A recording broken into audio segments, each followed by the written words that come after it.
இஸ்ரேலின் வெளியுறவு அமைச்சர் கீசாயார் அவர்கள் புதுதில்லியில் இந்திய வெளியுறவு அமைச்சர் ஜெய்சங்கருடனான சமீபத்திய சந்திப்பின் போது இந்தியாவை உலக வல்லரசு என்றும் எதிர்காலம் என்றும் குறிப்பிட்டு பேசினார். இந்த கருத்துக்கள் இந்தியாவின் வேகமெடுத்து வளர்ச்சியடைந்த பொருளாதாரம் மற்றும் உலக அரசியல் அரங்கில் அதன் அதிகரித்து வரும் செல்வாக்கை பிரதிபலிக்கின்றன. இந்த முக்கிய அறிவிப்பு இஸ்ரேல் மற்றும் இந்தியா இடையேயான வலுவான இராஜதந்திர உறவுகளை தெளிவாக வெளிப்படுத்துகிறது. அதே சமயம் இந்தியாவின் உலகளாவிய முக்கியத்துவம் தொடர்ந்து வளர்ந்து கொண்டிருப்பதை அடிக்கோடிட்டு காட்டுகிறது. இது இரு நாடுகளுக்கும் இடையிலான நீண்டகால நட்பை வலுப்படுத்துகிறது.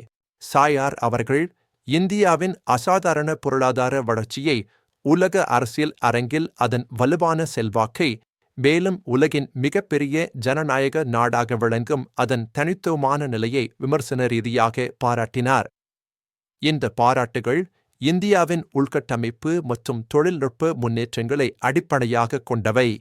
இரு நாடுகளுக்கும் இடையே நீண்டகால மூலோபாய கூட்டாண்மையை உருவாக்குவதே இஸ்ரேலின் முதன்மை இலக்கு என்றும் சாயார் தெளிவாக தெரிவித்தார். இந்த கூட்டாண்மை பொருளாதாரம், பாதுகாப்பு மற்றும் தொழில்நுட்பம் போன்ற துறைகளில் ஆழமான ஒத்துழைப்பை உள்ளடக்கியது. ஹமாஸ் தாக்குதலுக்குப் பிறகு இந்திய பிரதமர் நரேந்திர மோடி இஸ்ரேலிய பிரதமர் பெஞ்சமின் நெதன்யாகுவை தொடர்பு கொண்ட முதல் உலக தலைவர் என்பதை சாயார் நினைவு கூர்ந்து கூறினார். இந்த செயல் இந்தியாவின் உடனடி ஆதரவை வலியுறுத்தி இரு நாடுகளுக்கிடையேயான நம்பிக்கையை வலுப்படுத்தியது.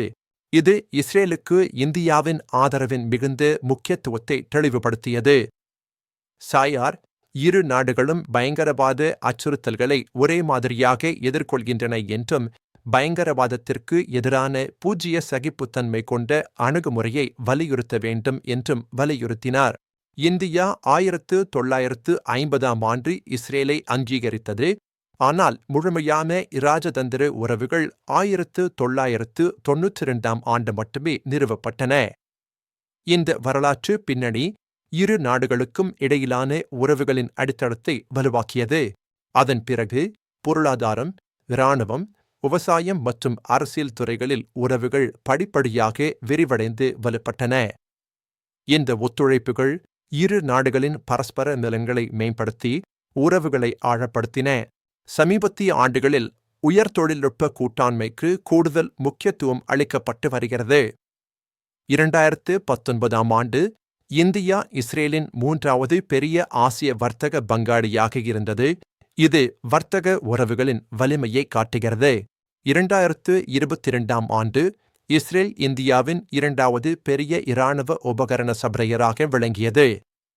இந்த இராணுவ ஒத்துழைப்பு இரு நாடுகளின் பாதுகாப்பு தேவைகளை பூர்த்தி செய்யும் முக்கிய அம்சமாகும். இந்தியாவின் உலக வல்லரசாக உருவெடுத்தல் சர்வதேச வர்த்தகம், முதலீடுகள் மற்றும் உலக அதிகார விநியோகத்தில் குறிப்பிடத்தக்க மாற்றங்களை ஏற்படுத்தும்.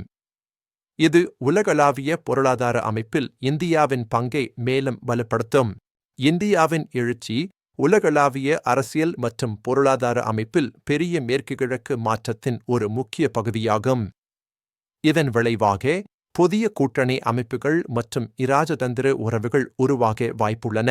இந்தியாவின் உற்பத்தி திறன், தொழில்நுட்ப வளர்ச்சி மற்றும் இளைஞர்கள் அடர்ந்த தொழிலாளர் குழு ஆகியவை உலக அரங்கில் அதன் நிலையை இன்னும் வலுவாக்கும். இந்த கூறுகள் இந்தியாவின் நீண்டகால வளர்ச்சிக்கு அடிப்படையாக அமைகின்றன. சாயார் இந்த அறிக்கை இந்தியாவின் வளர்ந்து வரும் உலகளாவிய செல்வாக்கையும் இஸ்ரேலுடனான அதன் ஆழமான மற்றும் நீண்டகால உறவுகளையும் தெளிவாக உறுதிப்படுத்துகிறது. இது இரு நாடுகளின் எதிர்கால ஒத்துழைப்புக்கு நல்லெண்ணிய அடையாளமாகும்.